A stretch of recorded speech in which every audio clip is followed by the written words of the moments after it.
I don't feel like myself. And the next kind of sentences are, well, of course, because you're having hot flashes and you're not sleeping well, and go back to the physical symptoms. And I'm like, no, there is something far, far deeper going on. Welcome to Wild and Finally Fucking Free, hosted by me, soul-fueled storyteller Kylie Fatchett. We dive into the truth-talking, unedited stories of metamorphosis, growth, and evolution. I deeply believe that sharing our stories holds transformative magic. Join us to listen to future humans, change agents, extraordinary ordinary people, healers, and paradigm shifters as we honour the power of our messy, magical stories. Let's get wild and finally fucking free together. Hello, everybody. Welcome to the podcast. I have one of my favourite people on the planet with me today. Hello, Miss Kirstin Bouse. How are you? This is long overdue. We have such busy schedules and things. I'm really good. The sun is shining here in Perth. Yeah, chatting to you. We can chat for hours. And We literally have just chatted for almost an hour before we press record.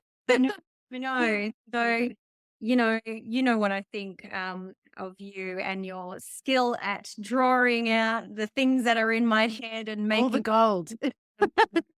So, yeah, I've been looking forward to this for a long time. So thank you. Good. It's so good. I really love how time always unfolds as it should, because we've been trying to book it and then no, it doesn't work. And then here we are at this kind of new stage, which we'll get to. But for those who don't already know your lovely self, could you introduce yourself, please? Sure. I always find this such a difficult kind of. Can I introduce you then? Yeah, go. I would love to introduce you because I was So Kirstin Bouse is a clinical psychologist with many decades of experience who has, I'm actually not sure about the time frame, but we'll get to that in a second. So has positioned herself very specifically now in the midlife metamorphosis, perimenopause to menopause space, and has so much gold to share about not the physical stuff. I mean, it's informed by the physical stuff, but when we're talking about perimenopause, we hear so much information about the physical stuff and a little bit about the emotional, a little bit about the cognitive, but no one else is talking about this massive psychological shift that happens that is as momentous and challenging and rewarding and profound as the transition into puberty or through puberty into adulthood. Mhm. So, and also founder of All About Her Centre for Menopause, and has just sold a business. Very exciting. How did I do? What else would you like to add? No, I think you've nailed all the key. Yeah, all of those things. I have been around for a long time. And I guess, it's interesting that I'm in the perimenopause space now, and I feel really like I've often felt my career's been driven by a vocation always, it's not been a job for me. It's very much been a calling. And each time I've been called in different spaces, to move into different spaces, and the perimenopause, menopause, midlife, whatever you want to call it, they're kind of usually The clusterfuck. Let's just put it out there. Sometimes I call it the clusterfuck. Anyway, that's my favorite word for it. Yeah, definitely called. I've just been called to work in this space. And what's really amazing is, yes, I have just sold a business. As you know, I've sold my group psychology practice, which I had for 18 years. I didn't realize it was that long. Mm. Congratulations. I don't think I've ever actually said congratulations, but what an amazing achievement to build something and then be able to pass it along to someone else. I know. And I mean, it never occurred to me until more recently that I had actually built something that was even sellable, So it's been very validating for me, because it's no mean feat to run any kind of business. And as you bring people into the business to work for you, it just adds layer and layer of risk, responsibility, challenges, and all the rest. So I actually do feel pretty chuffed with myself that I managed to create something that I was able to sell. And it feels very much like the right time for me to be doing that. I'm a bit of a I'm a bit of a midlife cliche, really, because I feel I that love with it.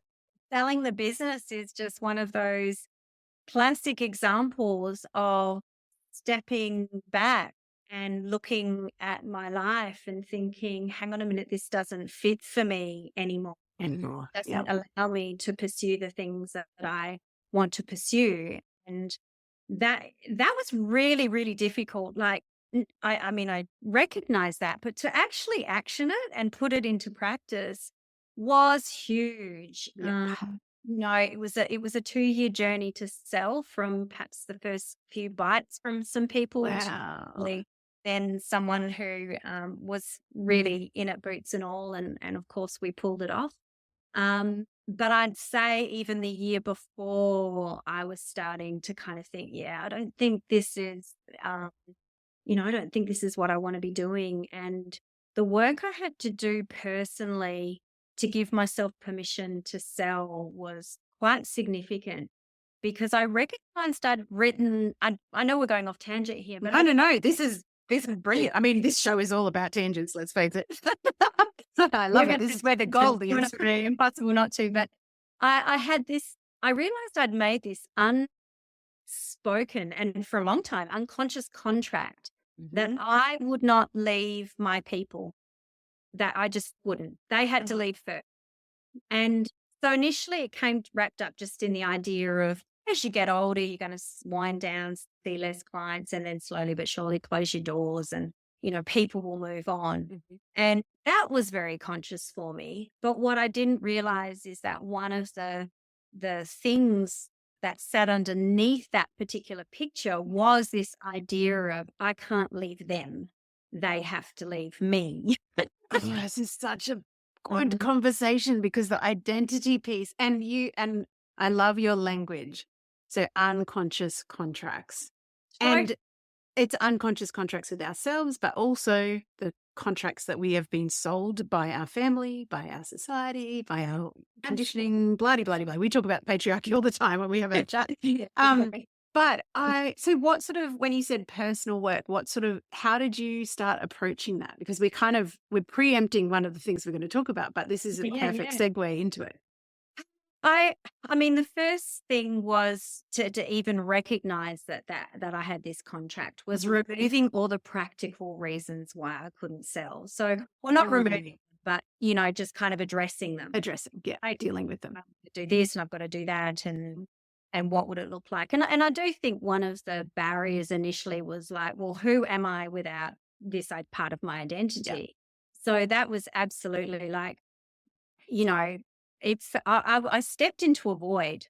And I do remember speaking quite at length to a colleague about it, and just really saying to her, I can't action this until I know what my next step is. And, basically, I just kept getting the feedback from her and another colleague as well. Mhm. Um, so they're both relatively what I call woo woo. So they're both Yep. clinical side, but they definitely have a very strong spiritual side. Yep. They essentially said to me, you are probably not going to be able to find the answer. You're going to actually have to step into the void Mhm. and know. And that was terrifying for me, because if there was one area of my life that I had always known what my next step was Mhm. in my career. Yep. I had a very typically ADHD career. Yes, I've had my group practice for 18 years. Yes, I've been a psychologist for 28, but the diversity within those that is Mhm. huge. And I would find that I would master something. I'd kind of want to learn something new. I'd dive Yeah. in. It became absolutely everything I was obsessed with. I'd do it quite a substantial period of time. And then I would start, it was not so much that I got bored. I would just start to find a new interest that was really Yeah. starting to kind of be of bigger magnitude to me, and Mhm. then into that kind of space. And that happened throughout my career. So as I said, I've always known where I was going before I had to let go of something. Yep. And this was just, it really was a void. And I remember so many times saying, I just can't do it. I just can't sell the business. I can't, because what would I do? And at that stage, I'd had a really tricky period of time, which for quite a long time. So I wasn't doing a lot of clinical work, and I wasn't feeling up to doing a lot of clinical work. It was the first time in my career. It was about the 25-year mark. I'd been working, and I was really just like, I'm not up for this, because perimenopause, burnout, late diagnosis, ADHD, all the things which we might go into a bit more later, they really brought me to my knees. Yeah. They shit show, clusterfuck, all those phrases. Yeah, I'm relating hard. And- All except the bit about keeping in a profession for the longest. Anyway, everything else. Yeah. And so for me, I didn't even have the sense of, oh, well, if I don't really know what I truly want to do, I can fall back on my clinical work, because I actually didn't feel as though I was in the headspace to do it. And again, that in itself floored me, to get this far into my career and think, I am not able to do this in the way I want to do it, in the way I've done it. I also didn't want to, which was really confronting. It was like, Hang on a minute. ridiculously disorienting period of time. And I sat in that space, I reckon, for a good 18 months. It wasn't quick. And, I just, it was a real struggle. And for me, I kind of got to the point where I had no choice but to make the decision. And making the decision, though, also didn't mean it happened straight away, because it's not easy to find a buyer and go through all of that kind of stuff. So I guess once I made the decision that I have to sell, I don't know what the hell I'm going to do. I just have to trust that it'll work out. I will find a way. Even if I'm stacking shelves at Coles alongside my 17-year-old son, okay, this is what we're going to do. Yep. Nothing wrong with stacking shelves, but it's certainly not something that I thought I'd be doing at, what was I then? Wasn't part of my expectation. Although, geez, I fantasized about it at times. It sounded so much simpler. And, I guess everything kind of just unfolded from there, once I made the decision. But I still didn't know what was going to be the other side of the decision for a period of time. And then as I allowed myself to ease into that and remove that kind of barrier, it's like, okay, I just have to take the dive. That was then this unconscious contract really emerged. And logically, I knew my psychs and my admin would be fine. Yeah. They'd either stay because it worked well for them with the new owner, or they were more than capable and in demand to do. Then they're not going to be homeless and not able to put food on the table at home. And I knew that, but it still just did not feel okay to breach this contract.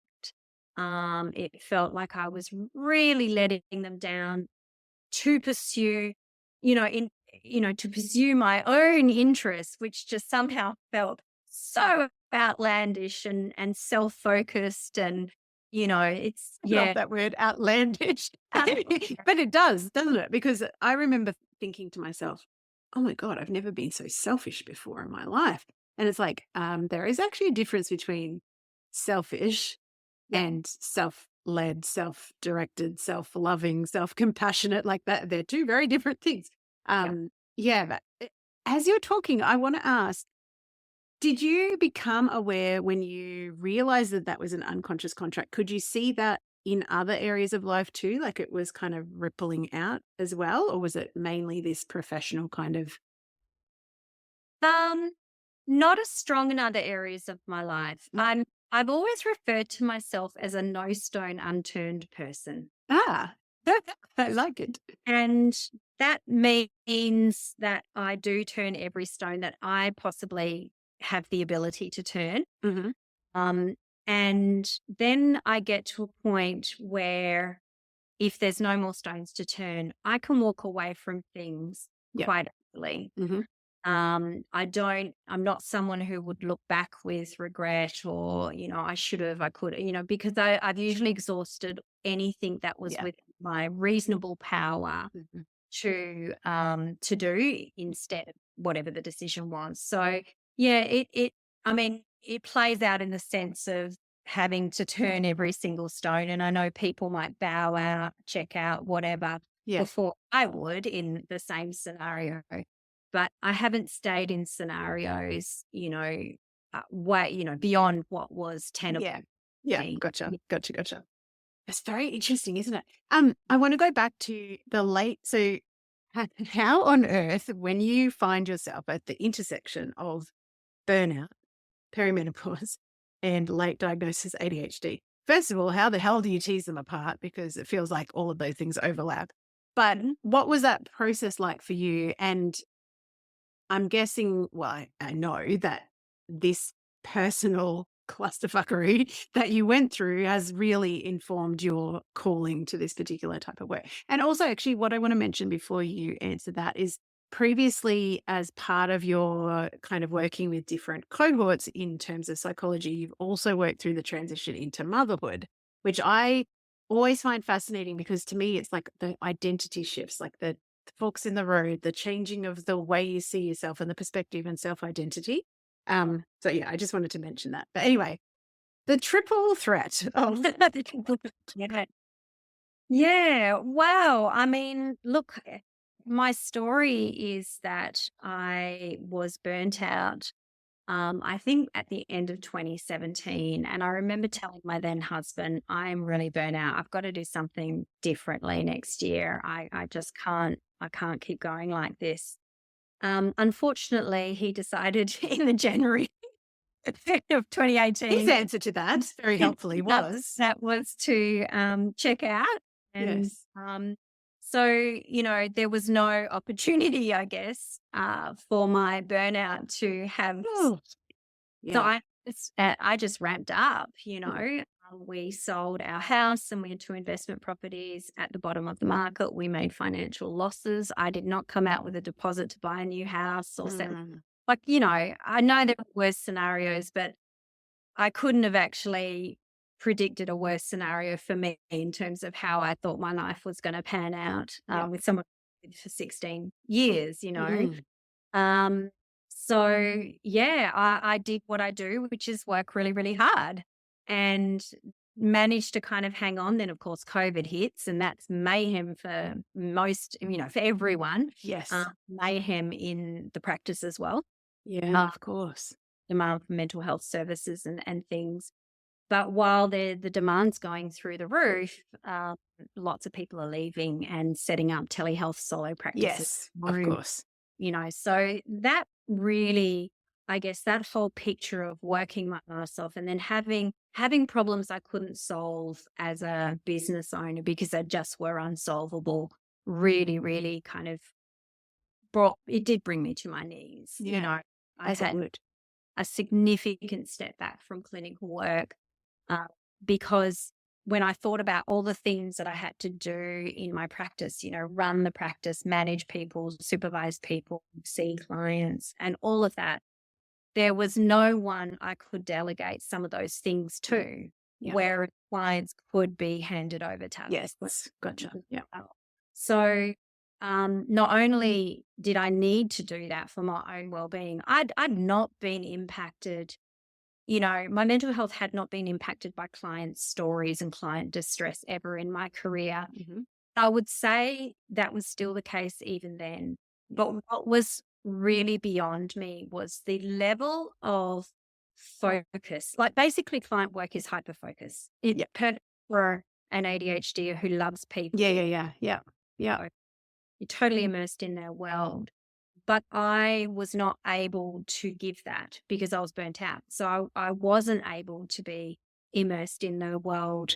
um, and that just was taking its toll. So it's not that I'm heartless either, but it's not been the stories that took the emotional toll on me. Yeah. It's the level of presence, session after session after session after Yeah, because session. that's all bandwidth, right? As you're talking, I'm like, ugh. That's like even some weeks, like last week, I I try and have 1 week a month where I don't have active calls scheduled apart from with my team.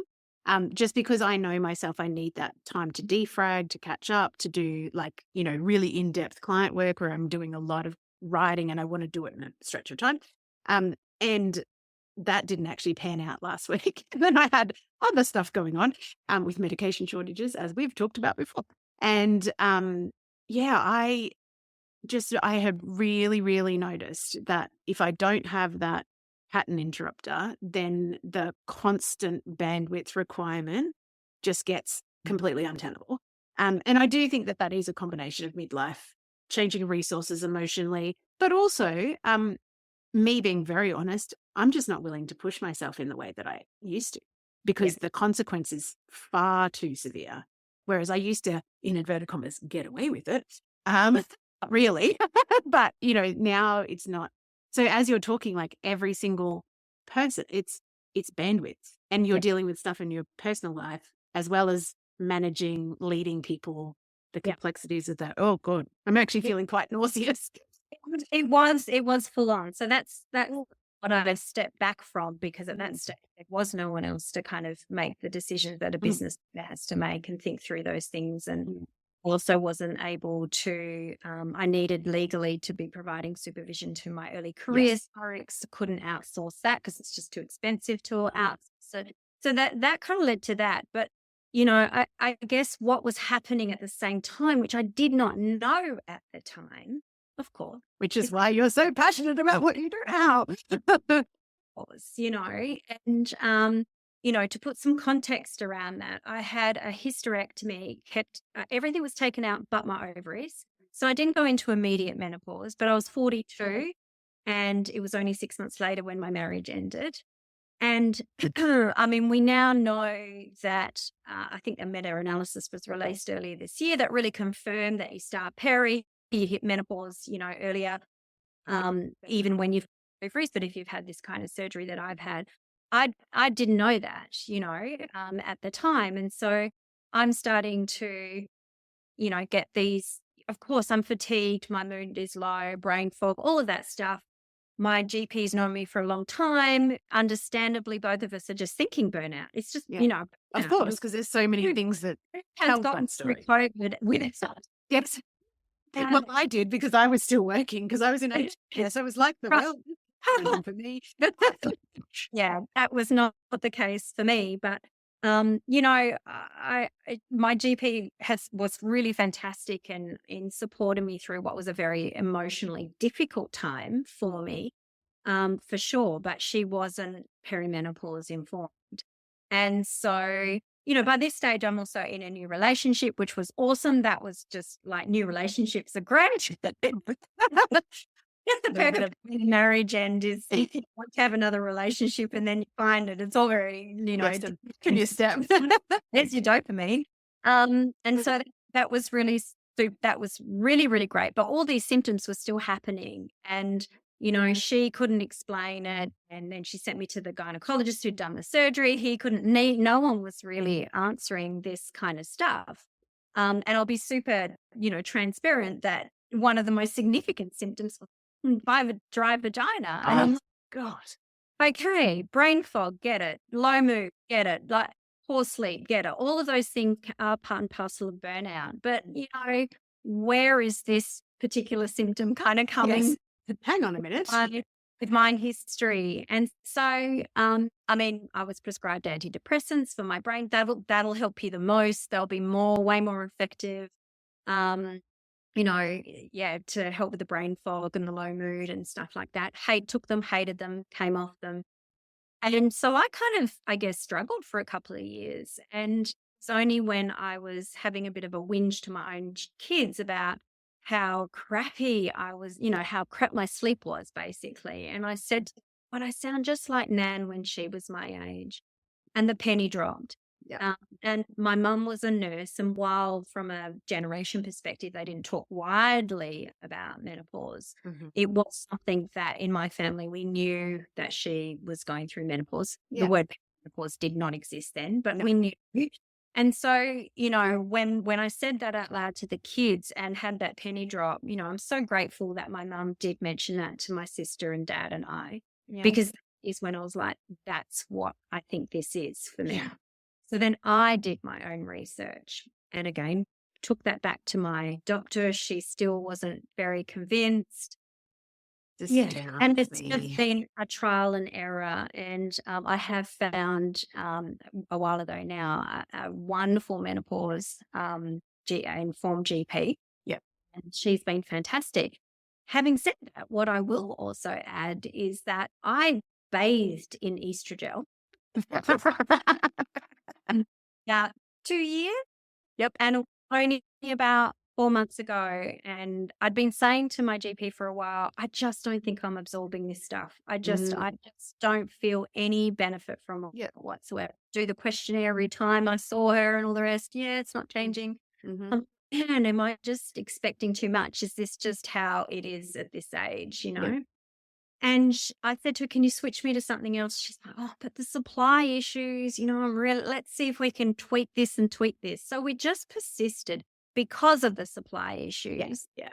And in the end, she said, "No, we're gonna just see what's going on." So um, she sent me nuts and discovered that I had no estrogen, like I was not absorbing anything that I was Besides your bathing. Rude. Um, and because of that, we could also see that I was probably, had been postmenopausal for a little while as well. So this Gotcha. one phone call about these blood tests kind of confirmed, yes, I wasn't absorbing estrogen. And oh, by the way, you're postmenopausal, because of Yeah. course with uterus, I didn't. Yeah, you don't. Yeah, you don't have that. And so we have since switched to patches, and we've had to up the dose, but I can say that my blood tests show that I am absorbing it, and I can, well, I don't know whether it's because I'm moving further into post-menopause and I'm Yeah. feeling better, or whether it is, because the estrogen's starting to kind of obviously Take these effect. yeah, yeah. So yes, we've increased my dose of patches. I'll have another round of tests just to see, and we'll take it from there. And as I said, this GP is absolutely fabulous. I don't at all hold it against her that I spent 2 years trialing. Well, no, because there's shortage. Three Yeah. pumps, 4 pumps. Yeah. Yeah. Whoops. And testosterone now and Oh, all of that kind of stuff. What is just infuriating is that we talked about patches a few times, and each time she was just like, "If I start you on that, you're just not going to be able to get it." well, at some that's where point." I am at the moment. Where you are. Yep. And so, that's super frustrating to me. But in amongst all this, I guess, in terms of where I'm at and what I'm really trying to pull off now in my professional life is it was a real shit show. And what was interesting is despite, not all my friends are psychologists, I will a lot of them are, a lot of them Yeah. are handy at times. I know. I was going to say I could do with a circle of psychologists as my buddies on Instagram voice memos. And so, in amongst that, my boys are starting to be diagnosed as ADHDers. And then, of course, I start to kind of, I've seen some of this stuff. And my oldest has a different dad to the younger one. So it's like, I'm the common thread. Mhm.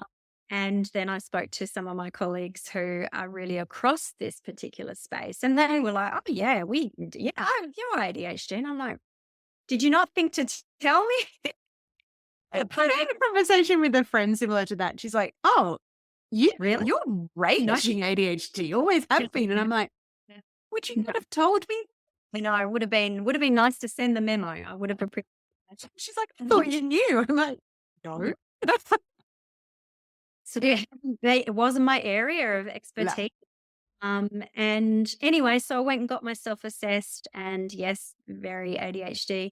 But it probably took me about a year to really accept it. And I guess that's because I am that typical picture, like yourself as well, where when you've managed to forge what you consider a successful career, Mhm. and it's wrapped up in now 28 years as a psychologist, 18 years as a group practice owner, like that on the outside doesn't necessarily paint the picture of an ADHDer. Nope. you have to drill down. And when you look within the 28 years of my career and then the 18, you can see all the things, the different things that I've done Yeah. because I need novel and interesting things to dive into and get very, very obsessed about. Mhm.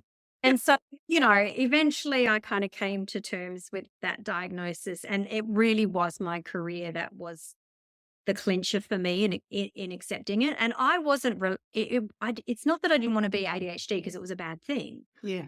I was actually like, oh, I don't want to be, jumping on a bandwagon, and, which I don't think that way anymore at all now. But like even generally about a bandwagon. Yeah. Yeah. At the time I was like, oh, is it being overdiagnosed and all that kind of stuff. But when I really sat back and thought about particularly my career, and then I also realized, again, this is where burnout's super confusing because I was a reasonably organized woman at home when I was married.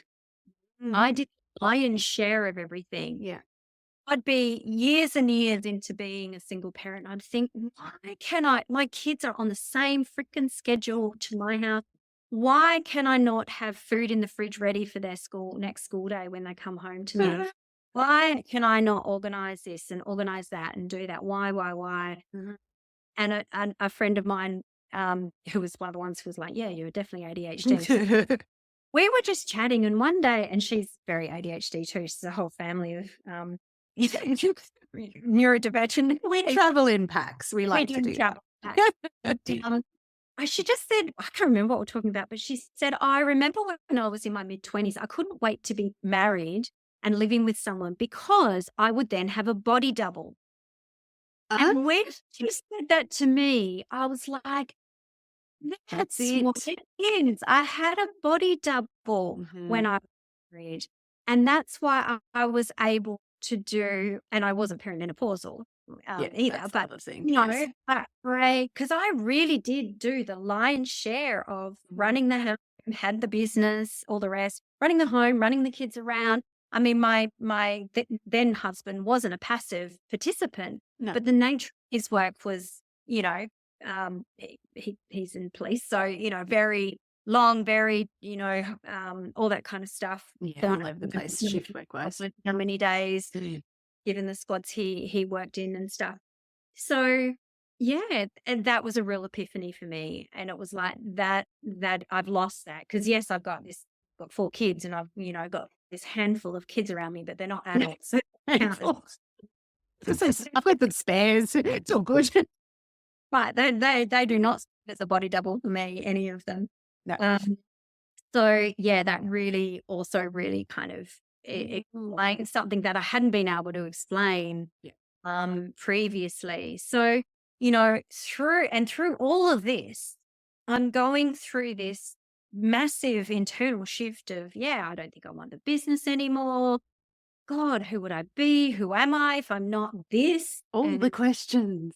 I mean, even not being married anymore was a big thing for me. Okay, I'm not somebody's wife, and Mhm. and that's an experience that a lot of people have, regardless of the life stage that they're at. But Yes. Yeah. for me, I had all of these massive events that were really challenging my identity. So as in, so single parent.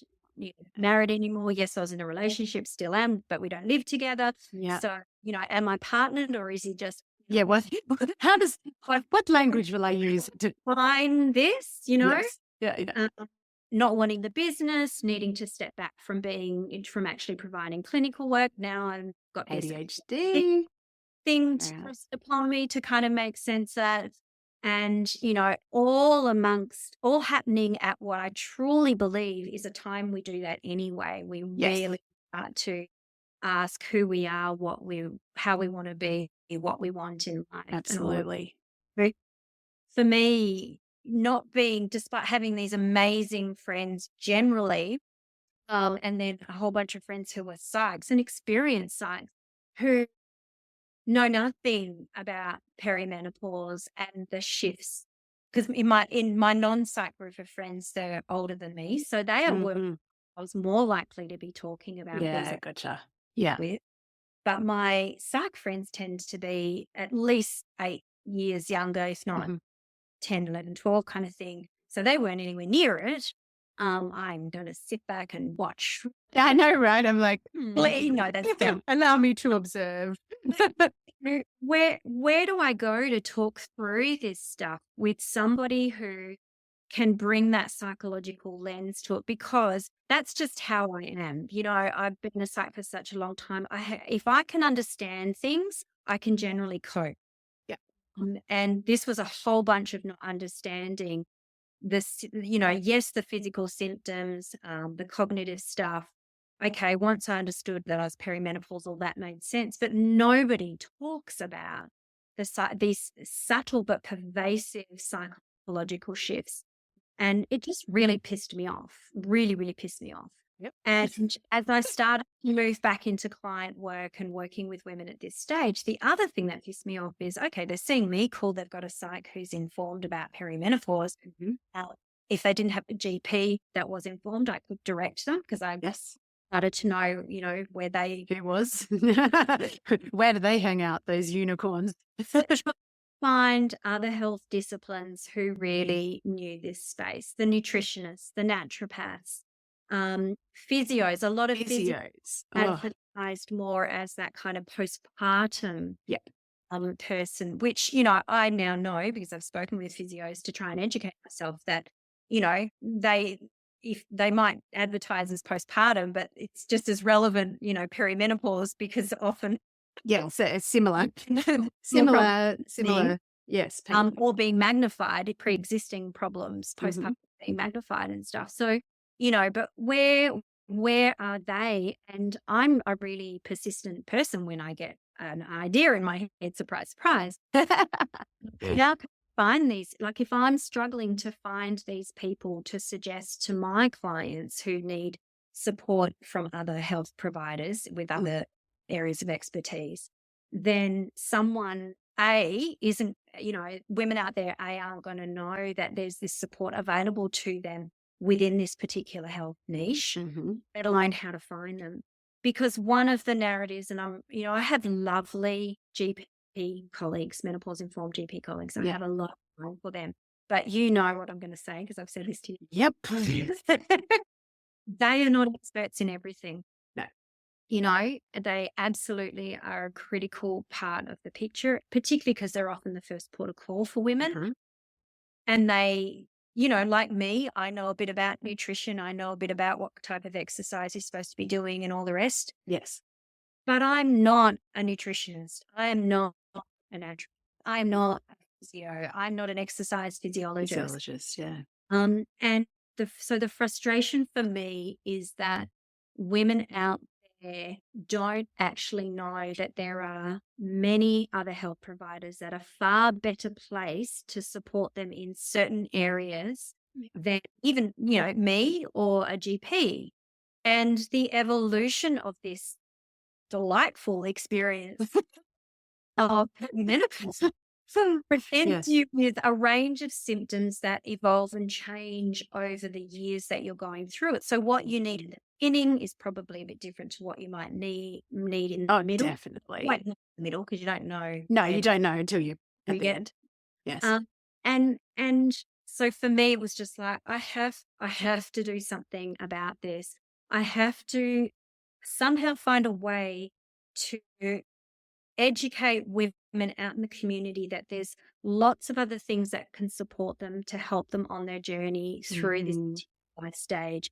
It isn't just about seeing your GP, although if that's the pathway you want to take, they are a critical, like if Yes. they're great, Yeah. if they're not, then it's If different. not, you're probably going to be told completely inaccurate Yeah, information. let's Yeah. not even go there. Yeah. I certainly wanted to find psychologists, who worked in this space.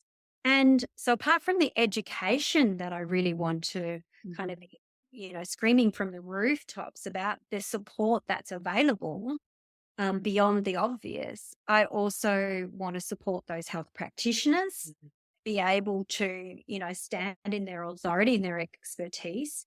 And I want them to, it's like Tinder. Yeah, yeah. Swipe right. I don't know. Is it left or right when you like someone? I go, whatever. Wondering. But I want them to be able to find one another more easily. Yes. And yeah, and that's why it's like, okay, this is just what I have to do. I have to set up this platform. I want it to be national. Um, people with bricks and mortar, cool, great, but telehealth as well. I mean, there's obviously some services that need to be in person Yes. and stuff. But yeah, I really wanted to provide a platform with good information, evidence-based information, as well as that really lovely kind of blog flavor, as like where it's more, Yes. kind of drawing on experiences that we've had ourselves, our clients had, clearly de-identified, but sharing stories Yeah. that will resonate for all women, as well as really evidence-based factual information. And this way of finding health practitioners who could have this interest, and this commitment to supporting women through midlife. Yeah. And then part of that, what became really obvious when I did my market research, is the how important it is to support the midlife This is, health. yeah. Yep. That was an unexpected outcome of my market Mm. research. A delightful one, and kind of the cornerstone of All About Her is, how can I get you in front of the people you want to be in front of, and who you want to help the most? Because you've got a couple of decades under your belt in your own discipline by now. Mhm. And, you've also got your own experience of this transition. And you And know that's a how hard it can be. fantastic combination. Yes. And, it really has attracted, and I imagine will continue to attract, those health practitioners who also have that bee in their bonnet, that, this is the space they want to be working in, Yeah. because they know how awesome midlife women are, Yeah. but also Gotcha. how challenging this period of time is. And they want to make a difference on that individual level. And all of them also in the market research wanted to be part of something that would have a bigger impact than what they could ever have just on their Just own. that, yeah. And so Do you know that's the other kind of, thing? Sorry. yeah, go The for other it. thing I wanted to bring to the surface too is, and because I want to get to the psychological shifts, but one of the key things that this midlife brings, and actually I want to get to the disruption piece as well. But Yes. from a practitioner perspective, what I love most about the All About Her model is that you've got, exactly like you said, midlife practitioners. They've got this experience under their belts, and they're also being driven by a higher desire for autonomy, contribution based, like contribution, true contribution, not like societal conditioned, Yep. obligation contribution. Um, they've got the power of their own lived experience, which is huge, but they're also doing it in a way that opens them up to more professional autonomy, because they're able to do it in a way that yeah, the Tinder. Yeah. Can we use that in your mind? No, that's quite the right messaging. But it's this beautiful, it's like a win-win-win for the practitioner, because they get to do more work with people that they more want to speak with, but they don't have to be, in their own psychology, bricks and mortar business necessarily. And they don't have to be part of a practice if they don't want to be. They get to do it their way, which I really, really love, because if your practitioner is more happy, more satisfied, more fulfilled, it's only good news for the people on the other end, right? And I've always operated that way in my group practice. It was like, if I support my team well, then they're going to do their best work, right? Yes. Yeah. When I was moving towards All About Her, though, I was very clear. I didn't want to replicate the same kind of business model. I didn't No. want employees. I didn't want independent consultants. So for me, that was an absolute hard no. I needed to come up with a different way of doing this. Yeah. And then the market research only confirmed that that was going to work for So the health cohort. Yeah. life as well. I don't set their fees. I don't set their cancellation policy. I don't set their work hours, their days, none of that. They tell me how they want to work, and we support that.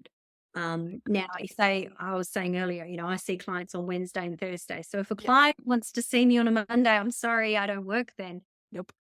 that is what they get to say to me. So I guess the downside is if they had a million inquiries for someone who, from clients who wanted to see them on a day they don't want to work, well, then I can only help them so much in terms of getting the right people in front of them. But, again, it's a very transparent process as well. I'm really upfront. We're gathering data because we're still quite new, but we're Yeah. really trying to So gather the good. data and inquiries and, all the kind of SEO stuff Yes. uh, you can get that I can pass on to them so that they're in positions to make decisions about whether they want to continue, whether they're continuing or whatever they're doing, or whether they want to tweak things or whatever. It's really very, yeah, it is absolutely choice. And you mentioned before contribution versus, that's not from obligation. And what's really interesting is, the current members all have other clients that I'm sure they love working with. I have no doubt. Yeah. What is really beautiful about, I guess, all about her is that I know that this is the work they want to be doing. Like they've put their hand up for it.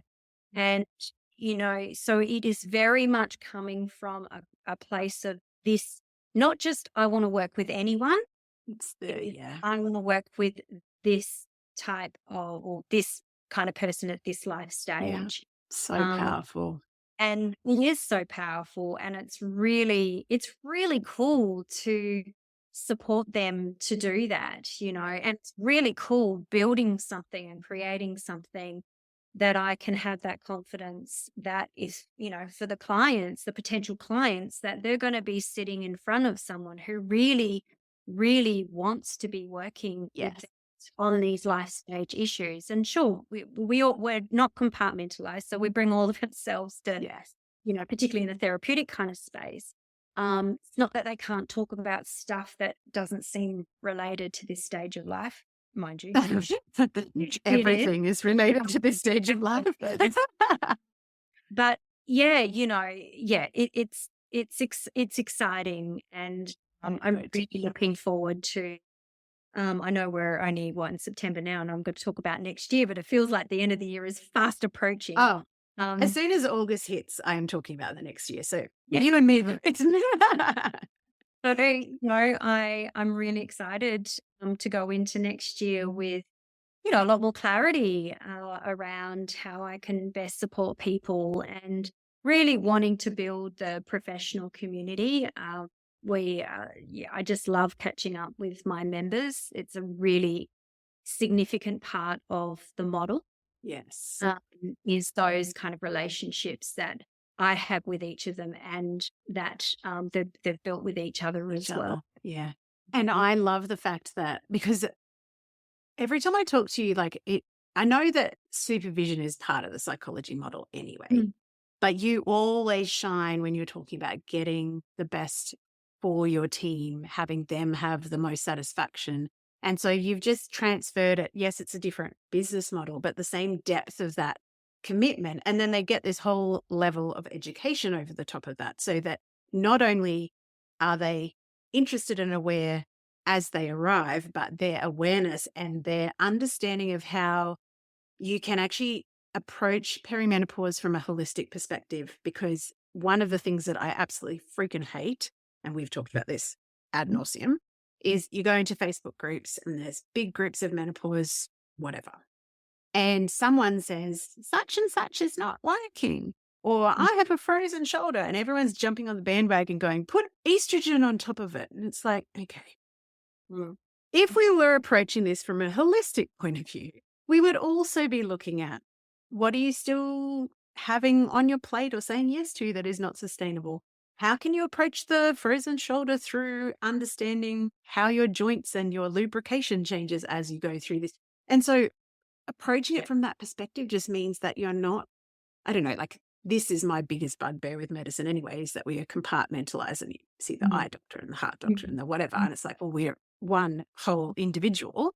But I love the approach and the fact that building the network means that, if they are working with you or a psychologist, they're also connected by definition to all the other members, and that, that you can refer out. Such a good model, because especially for me being rural, my first GP experience, but I actually literally took Lara Bryden's hormone repair manual with highlighter on the pages. And because I was really, my first kind of inkling that maybe it was perimenopause was really more sleep, early days sleep, and then just stress tolerance. I had F4 and Yeah. also ADHD diagnosis on top of things.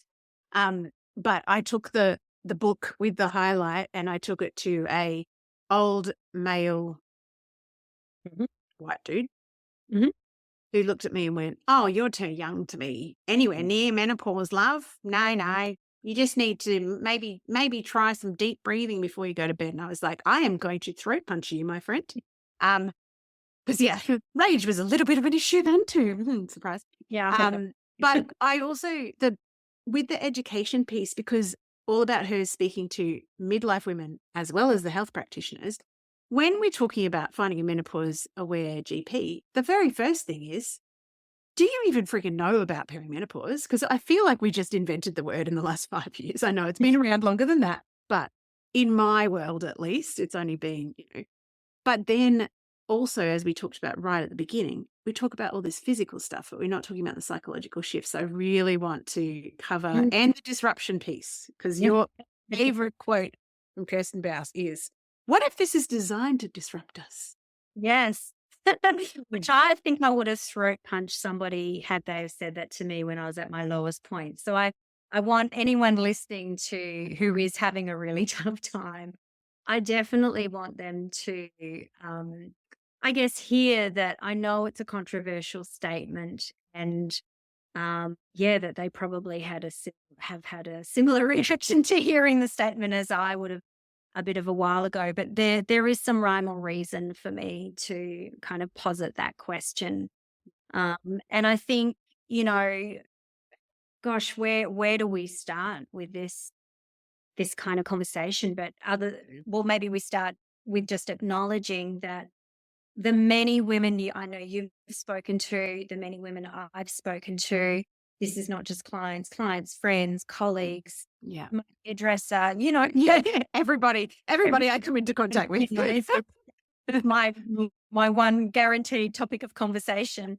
Um, you know, we all talk about this deeper kind of experience that we're having in perimenopause that, you know, is often just reduced to mental health issues, or the other phrase that I agree with, but is so simplistic is, oh, women lose their confidence during this period of time. And I'm like, okay, yeah, but why? Let's have a look at why. Yes. And let's not answer that with the age old answer in this narrative, which is because your hormones are fluctuating. Like, okay, Yeah. don't start the process. Totally get that. Really on board with that. Mhm. Uh, yeah, you don't like, I'm not disputing that by any means, but it becomes a circular argument. She loses her confidence. Why? Because of hormones. And she, you know, Yep. it takes us nowhere. And yet the most common kind of phrases that I've heard across all that range of those varied groups of women that I've spoken to are things like, I don't know who I am anymore, You don't feel like myself. like myself. Mm. And again, I've seen some messaging recently about that particular phrase. I don't feel like myself. And the next kind of sentences are, well, of course, because you're having hot flashes and you're not sleeping well, and going back to the physical symptoms. And I'm like, no, there is something far, far deeper going on. And, you know, I really, really felt that. And I heard that time and time again when I asked beyond that one question. Like when they said, I don't feel like myself anymore, or I don't know who I am anymore, when you actually sit in that space and are really curious and ask them as best they can, tease it Mm. out. Talk Mm. to me about what that means for you, Mm. or what you mean when you say that. You actually start to really get a much deeper picture of what's going on. And so, again, me being me, I turn to the literature. You know, I'm like, surely there's some research. So I started with my own profession because that made the most sense to me that these are psychological kind of things. Like, Mm. surely we've got something to say about it. And very sadly, no, really, really disappointing. But what I did, I guess, I kind of found two sources of information. So one was qualitative research where essentially perimenopausal women were asked to just share your experience of perimenopause.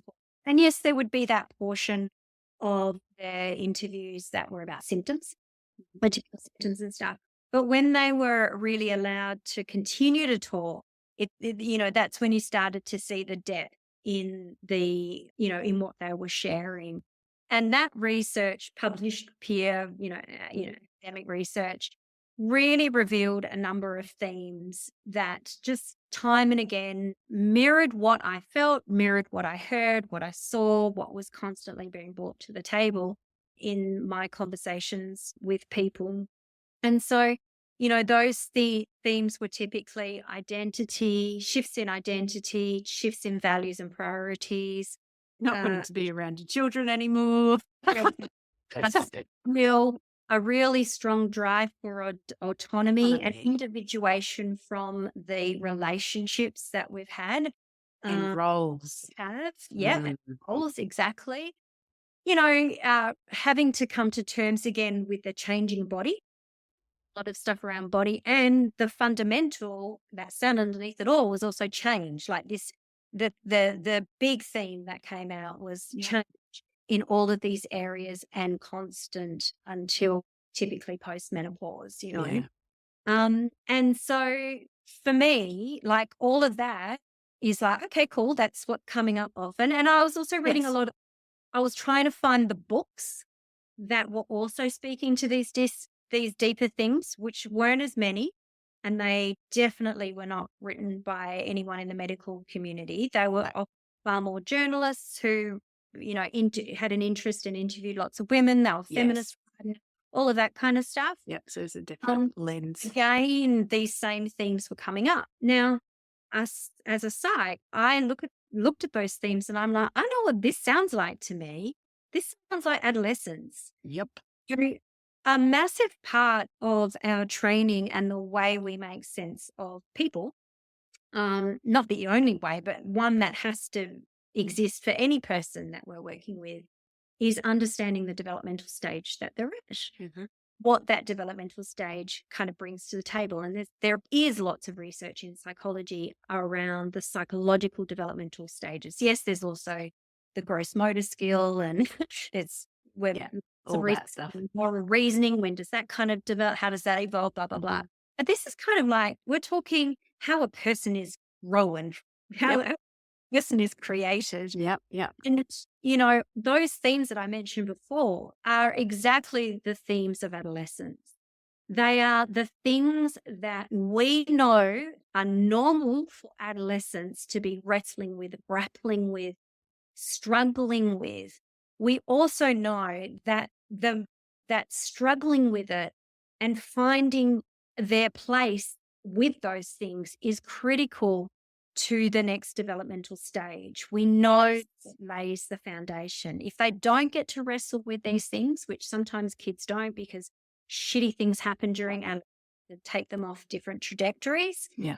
And it's very hard to kind of come back onto the trajectory. So we as a society, we all kind of roll our eyes when we think about being like, most of us would say, oh God, I never want to be a teenager again. No. How challenging it was. But there's a part where we acknowledge it has to happen. It's normal. It has to happen. It lays the foundation for the next stage. And just because of all of that, it doesn't mean that we dismiss it as a piece of cake. We know it's challenging.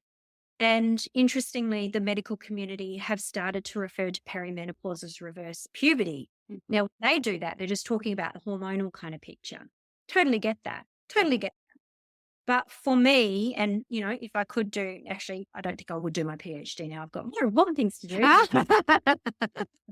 I wish somebody would do their PhD in this, a lot more research in this area, because this stuff that I mentioned before, these themes are evident in the research for perimenopausal and midlife women. They are. That's not made up.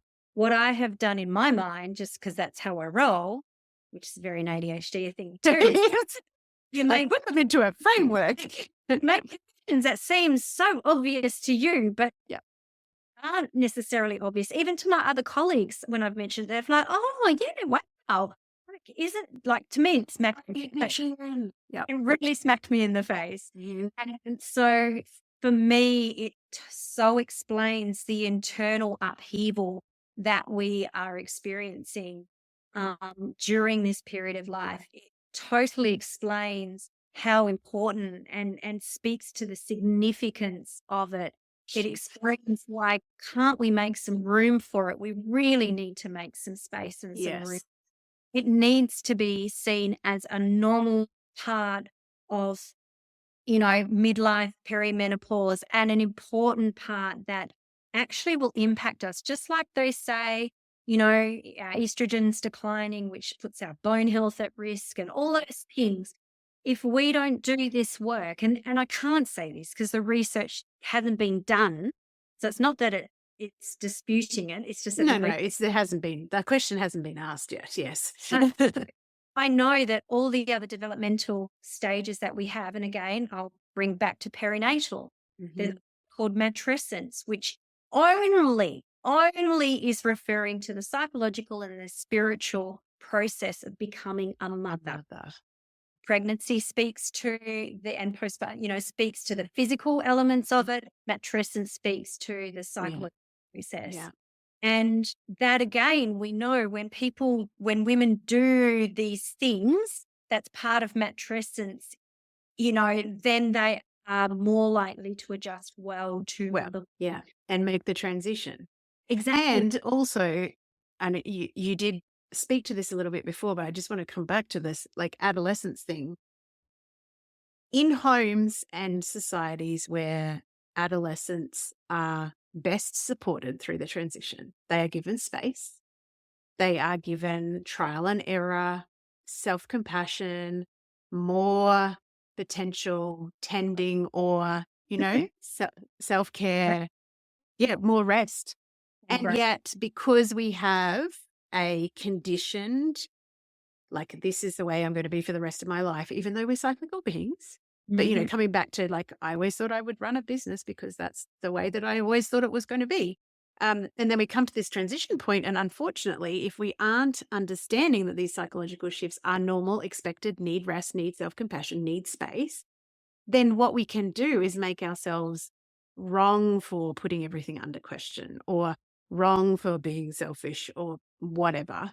And this is why I'm so bloody passionate about sharing what your message is, because it's like we need to be speaking about this in terms of it is normal, it is developmental, there is stages that you can expect to go through. And so rather than just going slap an estrogen patch on it and off you go, because that only speaks to some of the things and it doesn't work with everyone and it's not even an available choice for everybody, that Yeah.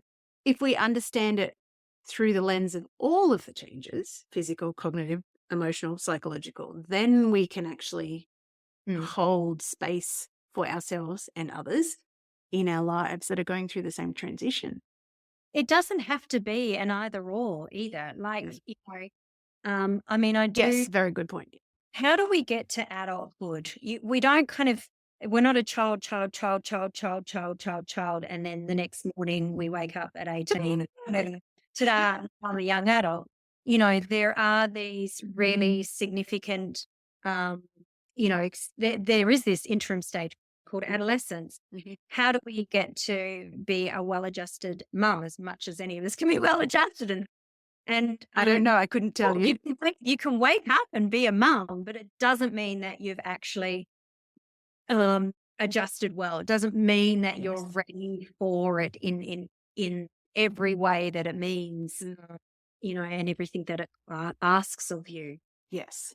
And how it changes you. And so I do think, and this is where the disruptive kind of the phrase comes from, is because I think while I don't want to enforce suffering on people, Yes. I do believe that these developmental stages, and this is just one of them, that they are designed to be disrupted. They are designed to create unease within us because it's none of us like change. None of us, Kind of do. But not this sort of change. change on your turn. Yes, true. What That's it's very true. like is the disorienting feeling of I don't know who I am, and I don't have an anchor anymore. I feel completely unanchored because Yes. I don't know who I am. None of Yeah. us like that. But at the end of the day, it's the discomfort that comes that ideally motivates us to kind of move into this really reflective space Yeah. and co-create who we want to be and how we want to live our lives as much as we possibly can with the practicalities that Yeah. and Absolutely. circumstances. Does that mean that I think women should suffer? No. And I think this is where it's not an either or. Sure. I mean, I'm on MHT and finally found something that's Yeah. Well, if I could get it, I would be. I'm postmenopausal as well. But no, I don't want women to suffer. But you can still and whatever they can do to support themselves, because I think suffering reduces bandwidth. Yeah, And 100%. this reflective stuff requires bandwidth, which is why, you know, in my work, I work where women are at. I meet them where they're at. And if they're in crisis, I am not going to be having what I like to call red wine conversations. Yeah. I need to be helping them, get out of the crisis Yeah, and of course. stability. Yeah. Women might come to me and they're not quite so in crisis and at risk and things. So we all of us need to be met where we're at. And therefore, the things we do to support ourselves need to align with where we're at. And Yeah. for a lot of women, that does mean starting with looking at things like MHT. It certainly means, trying to get as much sleep as you can and rest as you can and eat well, probably reduce your alcohol, if not stop, because that just does not go well at this stage of life. There's no practical that we can do to increase our bandwidth to then do this deeper work. Yeah. I feel sad to think though that some women stop with just easing the suffering and don't move into the deeper work. And I guess that's where I'd love research to tell us, is that a big deal? Am I making a big deal out of nothing? Like, so what? You don't do the deeper work. Does it impact your life later? Maybe it doesn't. I don't know. I certainly know it would for me. Yeah, me I too. certainly know it would Yeah, for me. absolutely. Um, and I guess I've just been doing this psychology gig for too long that I think there are just times in our life where we are being forced to take stock of who we are and Yeah. how we want to live in the world. And sometimes that's forced upon us in terms of an external thing. Yes. In this occasion, we're talking about it being forced on us, but it's from an internal kind of. And I think people who don't necessarily take stock at the times when the universe, for want of a better phrase, is really saying you should. Here's the invitation. I think those who don't take the invitation, it just pops up at another time, Yeah, another agree. way, probably not in a great way. That's my hunch. I'm really upset that there's no research to suggest that really just yet, but it's certainly to me, I can't see how this isn't a significant psychological development stage. I just can't. Yeah. When I have enough information from the research that is out there about it, it's like, yep, okay, this is something with a purpose, and the purpose is really about, I guess, working out who you are, who you want to be, how you want to live your life, and finding that sense of self, that clarity around sense of self, and that assuredness in your flawed humanity. Yes. Oh my And God, yes. as okay with that. We all have days where we're not okay with ourselves, but as okay with that more often than not as we can, and taking that into this next half of our lives, third of our lives, however long we end up living for. Yeah. So that's the message that I want to get out there. Yeah, it's such a powerful thing. And I think the more that we have these conversations, because my intention behind sharing any story is hoping just to make connections or raise awareness or have people see themselves in other people's, stories. And I think, and we've talked about this before, like I literally was brought to my knees at this juncture point. And now, what am I now? I'm just about to turn 50 in January. So it's almost 3 years ago. Now I can look back and go, thank God I was brought to my knees, because it forced upon me to really look at what I had the resources to actually want, need, desire, what my essentials were, what my non-negotiable no's were. Like, not available for that anymore. And I have a much more deeply satisfying life that I absolutely believe is setting me up for, the next phase, the next part of the journey, which is not driven by estrogen, which is, all about, as we often say, accommodation and servitude. Like Oh, that's, haven't even mentioned that. And I think, the disruption, the purpose is to really go deep and do all the things that we've talked about. And I think at the same time, this, apart from the fact that it's all triggered by this hormonal carry on and all the other thing we can thank our hormones for, Yeah. is that as that hormone of accommodation and servitude declines, which is estrogen for those who Yes. know, it has an evolutionary purpose when we're in buckets so that we care for others, prioritize others. Yep. But as we decline, that inclination to do that, and I'm talking the grind of caring for others. I'm not talking, which you referred to before, about that kind of desire Generosity. from a place of generosity. Mhm. As that hormone declines, it does give us, I think, a bit of a kick, a bit of courage, a bit of fieriness Mhm.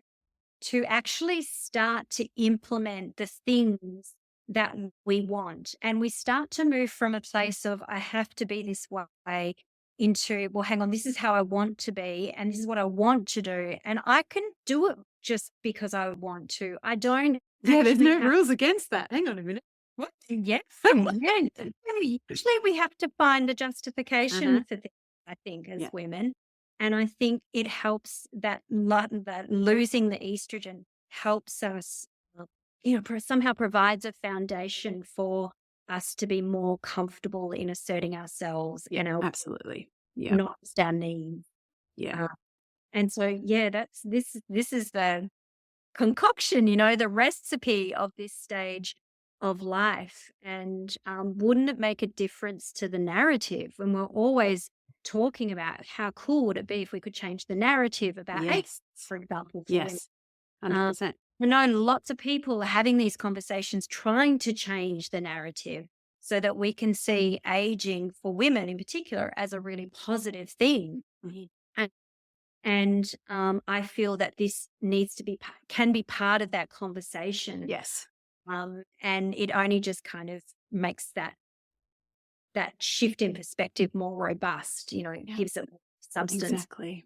Yeah. As we're talking, the other thing that I haven't got time to explore fully, but something that I just want to kind of earmark probably for the next episode is that when we are talking about we are estrogen driven to date, mate, procreate, and then take care of our young.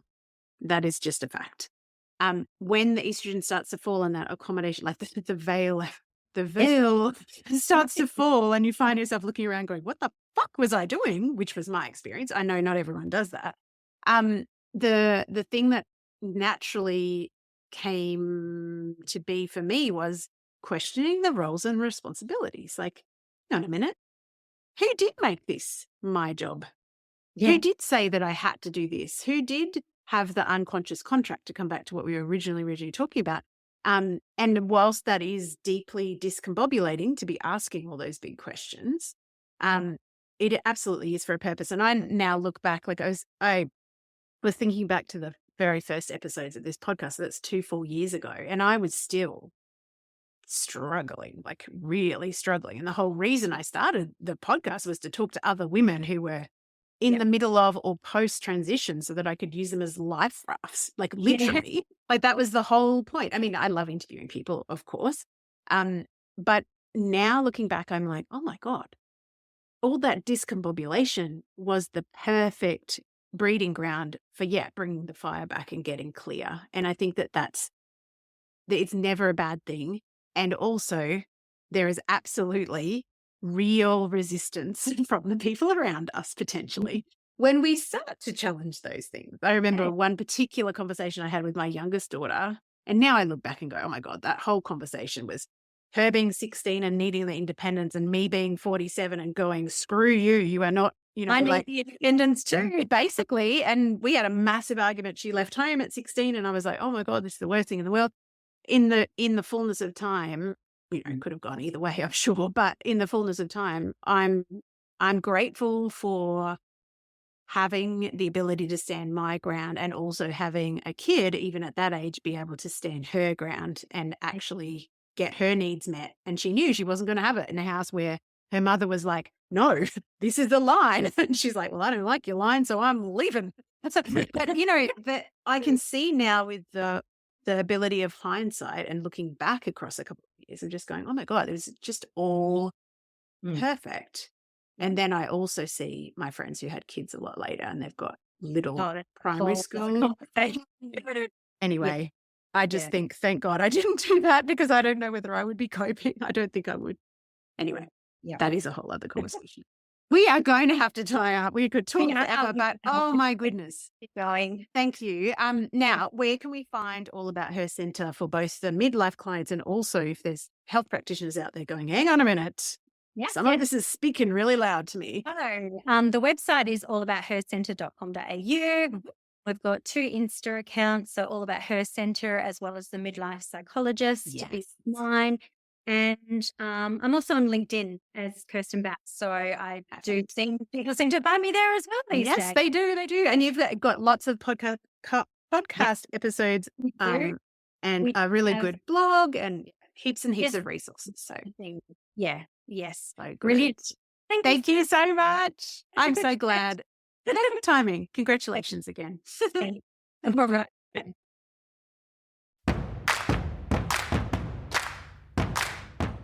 Thanks for tuning in to Wild and Finally Fucking Free. I'm Kylie, your host. And given that I know you would have enjoyed this episode, please do us a favor and subscribe, leave a review, and share it with fellow freedom seekers.